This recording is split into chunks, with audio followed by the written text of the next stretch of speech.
देखो अपने क्या करना, एसीटोन लेना, phenyl hydrazone, acetone phenyl hydrazone लेना है, ठीक है। उन्होंने जिंक क्लोराइड अपने पहले गल की कि आप या तो एल्डिहाइड ले सकते हैं, कीटोन ले सकते हैं। So acetone is the form of ketone, ठीक है। सो फिनाइल हाइड्राजोन लेना अपने, जिंक क्लोराइड अपने क्या कहते हैं, किहड़े हो सकते कैटलिस्ट, या तो पॉलीफॉस्फोरिक पॉलीफॉस्फोरिक एसिड पीपीएस का जिंक क्लोराइड हो सकता है, या फिर बोरोन ट्राईफ्लोराइड हो सकता। सो अपने एसीटोन फिनाइल हाइड्रोजन लत्ता, उन्होंने जिंक क्लोराइड के नाल रिएक्ट किया, अपने को फॉर्मेशन हो गई कि इंडोल डेरीवेटिव की। हुण इंडोल डेरीवेटिव किवें आया, इंडोल है देखो आ तो इंडोल है बन गया, नाल CH3 लगे, that mean it is a indole derivative. हुण मैकेनिज्म देखो क्या है, अपने आ ले लिया अपने एसीटोन फिनाइल हाइड्राजोन ले लिया, ठीक है। So first of all first step दे विच तुसीं क्या करना है, इन्हें रेजोनेंस च जाना है, ठीक है। यानी कि मॉलिक्यूलर फार्मूला सेम रहेगा, सिर्फ स्ट्रक्चर फार्मूला चेंज होएगा। हाइड्रोजन शिफ्ट कर देनी अपने कार्बन कोल ते हाइड्रोजन CH3 तो हाइड्रोजन कित्थे ले आना, नाइट्रोजन कोल NH कोल, ठीक है। हुण देखो फर्स्ट स्टैप ਉਹਦੇ ਵਿੱਚ क्या होया कि उत्ते ਇੱਥੇ चला गया, ਇੱਥੇ CH2 आ गया, ਇੱਥੇ NH आ गया। ਉਸ ਤੋਂ ਬਾਅਦ क्या होना, ਜਿਹੜਾ ਨਾਈਟ੍ਰੋਜਨ ਦੇ ਵਿੱਚ ਵਾਲਾ ਬੌਂਡ ਆ ਉਹਨੇ ਸ਼ਿਫਟ ਹੋਣਾ ਨਾਈਟ੍ਰੋਜਨ ਕਾਰਬਨ ਦੇ ਕੋਲ। ਬੈਂਜ਼ੀਨ ਰਿੰਗ ਦੇ ਵਿੱਚ ਜਿਹੜਾ ਡਬਲ ਬੌਂਡ ਆ ਉਹਨੇ ਸ਼ਿਫਟ ਹੋ ਜਾਣਾ, ਉਹਨੇ ਕਿਹਦੇ ਨਾਲ ਜਾ ਕੇ ਕੰਬਾਈਨ ਕਰ ਲੈਣਾ, CH2 ਦੇ ਨਾਲ। ਔਰ ਜਿਹੜਾ ਕਾਰਬਨ ਦੇ ਵਿੱਚ ਡਬਲ ਬੌਂਡ ਹੈ ਉਹਨੇ ਕਿੱਥੇ ਜਾ ਕੇ ਸ਼ਿਫਟ ਹੋ ਜਾਣਾ, ਕਾਰਬਨ ਨਾਈਟ੍ਰੋਜਨ ਦੇ ਕੋਲ, ਠੀਕ ਹੈ। ਉਸ ਤੋਂ ਬਾਅਦ ਇਹਦੇ ਵਿੱਚ ਇਸ ਸਟੈਪ ਦੇ ਵਿੱਚ H ਪੋਜ਼ਿਟਿਵ ਦੀ ਐਡੀਸ਼ਨ ਵੀ ਹੋਣੀ। H ਪੋਜ਼ਿਟਿਵ ਐਡੀਸ਼ਨ ਕਿੱਥੇ ਹੋਣੀ ਹੈ ਮੈਂ ਤੁਹਾਨੂੰ ਦੱਸਦੀ ਹਾਂ। ਪਹਿਲਾਂ ਦੇਖੋ, ਹੁਣ ਦੇਖੋ ਇੱਥੋਂ ਨਾਈਟ੍ਰੋਜਨ तो बॉन्ड गया, इत्थों बॉन्ड खत्म हो गया, नाइट्रोजन कार्बन च डबल बॉन्ड बन गया, ठीक है। हुण इत्थे बेंजीन रिंग दे विच बॉन्ड सीगा डबल बॉन्ड, ठीक है, वो शिफ्ट होगा किहदे कोल, CH कोल। इत्थे सिंगल बॉन्ड रह गया, इत्थे कार्बन ते कार्बन दे विच बॉन्ड, बेंजीन रिंग दे नाल कार्बन ने बॉन्ड बना लिया। ਇੱਥੇ ਆਲਰੇਡੀ ਹਾਈਡਰੋਜਨ ਹੁੰਦਾ ਹੈ ਤਾਂ ਇਹ ਹਾਈਡਰੋਜਨ ਇੱਥੇ ਆ ਗਿਆ, ਠੀਕ ਹੈ। ਹੁਣ ਇੱਥੇ ਕਾਰਬਨ ਡਬਲ ਬੌਂਡ ਸੀਗਾ, ਇੱਥੇ ਜਾ ਕੇ ਕੀ ਹੋ ਗਿਆ, ਕਿਉਂਕਿ ਇਹਨੇ ਆਪਣਾ ਬੌਂਡ ਸ਼ਿਫਟ ਕਰਤੇ, ਇੱਥੇ ਕਾਰਬਨ ਸਿੰਗਲ ਬੌਂਡ ਰਹਿ ਗਿਆ। ਕਾਰਬਨ ਨਾਈਟ੍ਰੋਜਨ ਕੋਲ ਸਿੰਗਲ ਬੌਂਡ ਸੀਗਾ, ਇੱਕ ਬੌਂਡ ਐਕਸੈਪਟ ਕਰਕੇ ਉਹਨੇ ਕਾਰਬਨ ਨਾਲ ਲਿਆ ਡਬਲ ਬੌਂਡ। ਹੁਣ ਹਾਈਡਰੋਜਨ H ਪੋਜ਼ਿਟਿਵ ਕਿੱਥੇ ਐਡ ਹੋਏਗਾ, NH ਦੇ ਕੋਲ, NH2 ਪੋਜ਼ਿਟਿਵ ਬਣ ਜਾਏਗਾ, ठीक है। उस तो बाद देखो क्या होया, फिर दोबारा तो जो नाइट्रोजन कार्बन जो बेंजीन रिंग दे नाइट्रोजन ने डबल बॉन्ड की फॉर्मेशन की सी, वो डबल बॉन्ड किते शिफ्ट हो जाएगा नाइट्रोजन, वो आ जाएंगे लोन पेयर। जोड़ा ये हाइड्रोजन इतने हाइड्रोजन लग्या होया, सपोज करो इतने हाइड्रोजन, वो हाइड्रोजन किदे कोल आ जाएगा, बेंजीन रिंग दे कोल, ठीक है। तो बेंजीन रिंग कोल अपने इलैक्ट्रॉन पूरे हो गए, ठीक है। बाकी सा एज इट इज़ रहे। हुण देखो क्या करना, जो आ नाइट्रोजन है जिहदे कोल लोन पेयर पे, इन्हें अपने लोन पेयर किहनूं दे देना है, कार्बन नूं। और जो उस कार्बन के नाल डबल बॉन्ड NH2 लग्या, उन्हें क्या हो जाना, रिमूव हो जाना NH2 के रूप च, सॉरी रिमूव नहीं होना, क्या होना कि डबल बॉन्ड से डबल बॉन्ड तो एक बॉन्ड ने अपने इलैक्ट्रॉन किन देना NH2 नूं, ठीक है। ਇਹਦਾ पॉजिटिव चार्ज खत्म होना। हुण क्या हो गया अपने कोल, हुण देखो जदों आ नाइट्रोजन ने अपने इलैक्ट्रॉन नूं दित्ते, इत्थे बॉन्ड बन गया, ये रहा बॉन्ड, ये बॉन्ड बन गया, ठीक है। हुण इन्हें इहदे कोल डबल बॉन्ड सीगा, इन्हें इलैक्ट्रॉन NH2 इहने इत्थे आ गया सिंगल हो गया, इत्थे भी NH2 सीगा,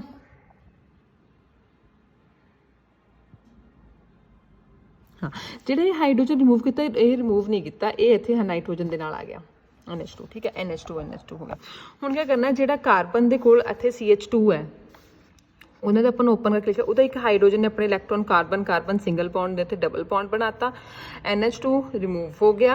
और अपन क्योंकि NH चाहिए एक कला, तो इन्हें कहता जिथे NH2 सीगा, उन्हें अपने इलैक्ट्रॉन किनूं देते एक नाइट्रोजन नूं, अपने को अमोनीया अपने इलैक्ट्रॉन दे के हाइड्रोजन NH2 दे नाल बाहर निकला, अपने को अमोनीया रिमूव हो गया, H पॉजिटिव प्रोटॉन रिमूव हो गया, अपने को बन गया इंडोल डेरीवेटिव। उस तो बाद देखो आंदी है बिस्टलार सिंथेसिस, ठीक है। दिस रिएक्शन ये नहीं करनी, this reaction lead the formation of 2 phenyl indole by heating phenyl acyl bromide with excess of aniline. तुसी एनालिन लेना है, एनालिन लेने तो बाद फिनाइल एसाइल ब्रोमाइड लेना। Phenyl acyl bromide in the sense phenyl दे नाल एसाइल ब्रोमाइड लग्या होएगा, फिनाइल एसाइल ब्रोमाइड लेना है, ठीक है। और अपने को फॉर्मेशन हो जाएगी किस चीज़ की, पहला एक इंटरमीडिएट बनेगा, इंटरमीडिएट बन तो बाद भाई,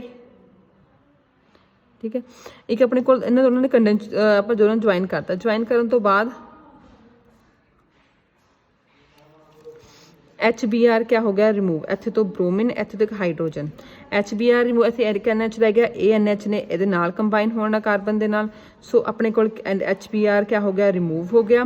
ਰਿਮੂਵ ਹੋਣ ਤੋਂ ਬਾਅਦ ਆਪਾਂ ਨੇ ਹੀਟ ਕੀਤਾ, ਹੀਟ ਕਰਨ ਤੋਂ ਬਾਅਦ ਚੋਂ ਵਾਟਰ ਮੋਲੀਕੂਲ ਰਿਮੂਵ ਕਰਨਾ, ਵਾਟਰ ਮੋਲੀਕੂਲ ਕਿਵੇਂ ਰਿਮੂਵ ਹੋਏਗਾ ਦੱਸੋ, ਆਹ ਵਾਲੀ ਚੀਜ਼ H2O, H2O ਰਿਮੂਵ ਹੋ ਜਾਏਗਾ, ਆਪਣੇ ਕੋਲ क्या रह जाएगा 2-phenyl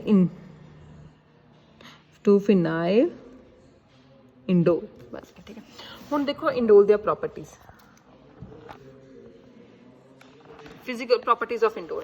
ਕਹਿੰਦੇ ਇੰਡੋਲ ਕਲਰਲੈਸ ਕ੍ਰਿਸਟਲਾਈਨ ਸੋਲਿਡ ਹੈ ਜਿਹਦੀ ਵਿਚ ਰਿਸੈਂਬਲ ਪਾਇਰੋਲ ਇਨ ਮੈਨੀ ਪ੍ਰੋਪਰਟੀ। ਇੰਡੋਲ ਕਲਰਲੈਸ ਕ੍ਰਿਸਟਲਾਈਨ ਸੋਲਿਡ ਜਿਹਦਾ ਮੈਲਟਿੰਗ ਪੁਆਇੰਟ 225 ਕੈਲਵਿਨ ਹੁੰਦਾ ਹੈ ਤੇ ਇਹਦੀਆਂ ਜਿਹੜੀ ਪ੍ਰੋਪਰਟੀਜ਼ ਦਾ रिसेंबल करदियां ने, मिलते जुलते कितना pyrone. How it is different from either the later in the certain aspects on the account of the fusion of benzene with the hydrocyclic ring, but फिर भी उसके नाल कुछ somewhat aspect तो different है। Indole has 10 pi electron over the ring system and has a resonance energy about 200 kilojoule per mole. It is a 3 contributing structure shown. Indole को 10 pi electrons ਹੁੰਦੇ ਨੇ ਪੂਰੇ ring system ਦੇ ਉੱਪਰ ਤੇ ਉਹਦੀ resonance energy ਹੁੰਦੀ 200 ਕਿਲੋ so indole ਕੋਲ 10 pi electrons ਹੁੰਦੇ ਨੇ over the ring and ਇਹਦੀ એનર્ਜੀ ਹੁੰਦੀ ਹੈ resonance energy ਹੁੰਦੀ about 200 kilojoule, ठीक है, मोल। It has a 3 main contributing structure है शोन पे। देखो ये 3 मेन कॉन्ट्रीब्यूटिंग स्ट्रक्चर्स किवें दियां ने। First of all simple indole, ठीक है, इन्हें क्या करना, यही इलैक्ट्रॉन इत्थे आ जाएंगे, यही इलैक्ट्रॉन इत्थे चले गए, इत्थे चार्ज हो गया और अब नाइट्रोजन को लोन पे चल गया, नाइट्रोजन किहड़ा आ गया पॉजिटिव चार्ज, इत्थे इलैक्ट्रॉन चले गए, इत्थे पॉजिटिव नैगेटिव चार्ज आ गया, ठीक है। सिमिलर वे क्या होएगा, अच्छा, और सिर्फ दूसरे पास किहदी पोजीशन च फर्क आएगा, सिर्फ बेंजीन दे इलैक्ट्रॉन दी पोजीशन च फर्क आएगा। It is apparent from the above structure that indole has maximum electron density at the position number 3, क्योंकि दोनों जो पोजीशन नंबर 3 से फिर बेंजीन दे बॉन्ड च डिफरेंस आया, बाकी किते डिफरेंस है 3 नंबर पोजीशन ते ही ज़्यादा इलैक्ट्रॉन डेंसिटी, इस करके जिहड़ी इलैक्ट्रोफिलिक सब्स्टिट्यूशन रिएक्शंस होणगे वो किहदे पर होणगे, जाके पोजीशन नंबर 3 दे उपर। So electron substitution reaction, indole is somewhat less reactive than pyrrole toward electrophilic substitution and it is already state substitution normally take place at the position 3। अपन पता कि indole somewhat less reactive है pyrrole ਦੇ ਨਾਲੋਂ, ठीक है, but ਜਿਹੜੀ ਇਹਦੇ ਵਿੱਚ electrophilic substitution reaction ਹੁੰਦੀਆਂ ਨੇ ਉਹ already ਆਪਾਂ ਨੂੰ ਪਤਾ ਕਿਹੜੀ ਪੋਜੀਸ਼ਨ ਤੇ ਹੋਣਗੇ, ਪੋਜੀਸ਼ਨ ਨੰਬਰ 3 ਤੇ, ਕਿਉਂਕਿ ਇਲੈਕਟ੍ਰੋਨ ਡੈਂਸਿਟੀ ਉੱਥੇ ਜ਼ਿਆਦਾ ਪ੍ਰੋਡਿਊਸ ਹੋ ਰਹੀ ਹੈ। ਆਪਾਂ ਨੂੰ ਪਤਾ ਜਿਹੜਾ ਇਲੈਕਟ੍ਰੋਫਿਲਿਕ ਰਿਐਕਸ਼ਨਸ ਹੁੰਦੇ ਨੇ ਉਹ 'ਚ ਇਲੈਕਟ੍ਰੋਫਾਈਲ ਯੂਜ਼ ਹੁੰਦਾ, ਜਿਹੜਾ ਕਿ ਇਲੈਕਟ੍ਰੋਨ ਜਿਹਦੇ ਕੋਲ ਇਲੈਕਟ੍ਰੋਨ ਦੀ ਡੈਫੀਸ਼ੀਐਂਸੀ ਹੁੰਦੀ ਤਾਂ ਇਸ ਕਰਕੇ ਉਸ ਪੋਜੀਸ਼ਨ ਤੇ ਜਾ ਕੇ ਅਟੈਕ ਕਰਦਾ ਜਿਹਦੇ ਕੋਲ ਜ਼ਿਆਦਾ ਐਕਸੈਸ ਨੰਬਰ ਆਫ ਇਲੈਕਟ੍ਰॉन्स ਪਏ ਆ। ਸੋ ਇਹਦੇ ਜਿਵੇਂ ਨਾਈਟ੍ਰੇਸ਼ਨ ਹੋ ਗਿਆ, ਠੀਕ ਹੈ, ਇਹ ਵੀ NH2 ਤੇ, ਕਲੋਰੀਨੇਸ਼ਨ ਵੀ 3rd ਪੋਜੀਸ਼ਨ ਤੇ, ठीक है, सल्फोनेशन 2nd पोजीशन पे होंगे, एक्सपेक्टेशनल केस ऑफ ओरिएंटेशन, ठीक है। बाकी सारे जिन्ने भी होंगे वो सारे कितने होंगे, अगर 3rd पोजीशन ऑक्यूपाई होंगी तो वो किहड़ी पोजीशन पे आएगा, 2nd पोजीशन पे भी आ जाएगा, ठीक है। उस तो बाद गल करते रिडक्शन की, it reduced electrically or by the tin and hydrochloric acid indole form 2,3 dihydro indole, ठीक है। ਜਦੋਂ ਇਹਨੂੰ ਕਹਿੰਦੇ ਤਾਂ ਤੁਸੀਂ ਇਹਨੂੰ ਇੰਡੋਲ ਨੂੰ ਰਿਡਿਊਸ ਕਰਦੇ ਹੋ ਤਿੰਨ ਦੇ ਨਾਲ ਇਲੈਕਟ੍ਰੋਲਾਈਟਿਕਲੀ, ठीक है, या फिर टिन और हाइड्रोक्लोरिक एसिड की प्रेजेंस ਦੇ ਵਿੱਚ ਤੇ ਕਿਸ ਚੀਜ਼ ਕਰਨ ਇਹ ਜਿਹੜੇ ਡਬਲ ਬੌਂਡ ਆ ਉਹਦੇ इंडोल रिंग दे क्या हो जाएंगे, खत्म हो जाएंगे, क्या बन जाएगा 2,3 dihydro indole. But the reduction with hydrogen the presence of Raney crystal nickel as a catalyst bring about the complete reduction to form a octahydro indole. But अगर तुसी टिन और हाइड्रोक्लोरिक एसिड ना कर रहे तो सिर्फ 5 मैंबर रिंग का ही double bond reduce होना। अगर तुसी निकल की प्रेजेंस के विच एज अ निकल एज अ कैटलिस्ट लेके रिडक्शन कर रहे हो तो क्या होना, अपने को पूरी बेंजीन रिंग का भी खत्म हो जाना, वो क्या बन जाएगा octahydro indole। Oxidation, indole undergo oxidation on treatment with the perbenzoic acid and to give the to form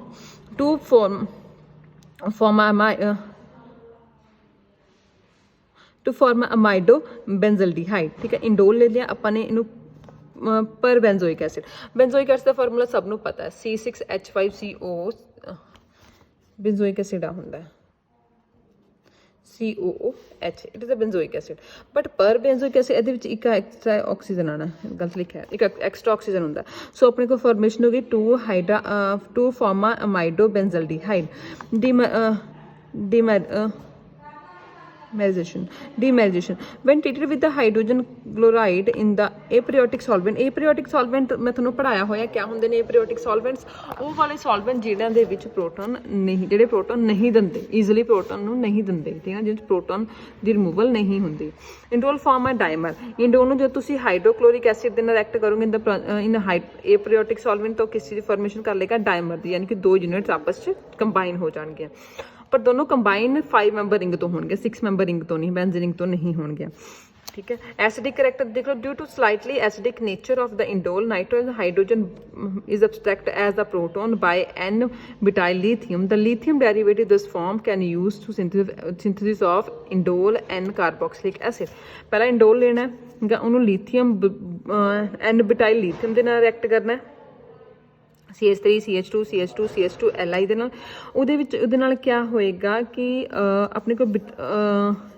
ਬਿਊਟੇਨ remove ਹੋ ਜਾਏਗਾ ਠੀਕ ਹੈ ਆ ਨਾਈਟ੍ਰੋਜਨ ਕੋਲ ਤੇ ਹਾਈਡਰੋਜਨ ਗਿਆ ਠੀਕ ਹੈ ਇਹਨੇ ਇਹਦੇ ਨਾਲ CH2 CH3 ਕੀ ਹੋਏਗਾ ਆਪਾਂ ਨੇ ਲੈਣਾ इंडोल दिता उन्होंने n butyl lithium ਦੇ ਨਾਲ ਰਿਐਕਟ ਕਰਾਇਆ n butyl lithium ਇਸ formula CH3 CH2 CH2 CH2 Li ਠੀਕ ਹੈ ਹੁਣ ਜੇ ਇਹਦੇ ਵਿੱਚ CH3 CH2 CH2 CH2 ਨੂੰ ਨੇ ਕਿਹਦੇ ਨਾਲ ਕੰਬਾਈਨ ਹੋਣਾ ਨਾਈਟ੍ਰੋਜਨ ਇੰਡੋਲ ਦੇ ਹਾਈਡਰੋਜਨ ਦੇ ਨਾਲ ਠੀਕ ਹੈ ਕੰਬਾਈਨ ਹੋ ਗਿਆ ਤਾਂ ਇਹ ਬਿਟਵੀਨ ਦੇ ਰੂਪ ਚ ਬਾਹਰ ਨਿਕਲ ਗਿਆ ਜਿਹੜਾ ਲੀਥੀਅਮ ਸੀਗਾ ਉਹ ਨਾਈਟ੍ਰੋਜਨ ਦੇ ਨਾਲ ਲੱਗ ਗਿਆ ਇੰਟਰਮੀਡੀਏਟ ਬਣ ਗਿਆ ਫਿਰ ਫਸਟ ਆਫ ਆਲ ਇਹਦੀ ਆਪਾਂ ਨੇ ਕਾਰਬੋਕਸੀਲੇਸ਼ਨ ਕਰਾਣੀ ਹੈ ਦੈਨ ਇਹਦੀ ਹਾਈਡਰੋਲਿਸਿਸ ਕਰਾਣੀ ਇਨ ਦ ਪ੍ਰੈਜ਼ੈਂਸ ਆਫ ਸਮ ਐਸਿਡ ਆਪਣੇ ਕੋਲ ਬਣ ਜਾਏਗਾ ਇੰਡੋਲ n ਕਾਰਬੋਕਸਿਲਿਕ ਐਸਿਡ ਹੁਣ ਤੁਸੀਂ ਕੀ ਕਰਨਾ ਹੈ ਕਿ ਤੁਸੀਂ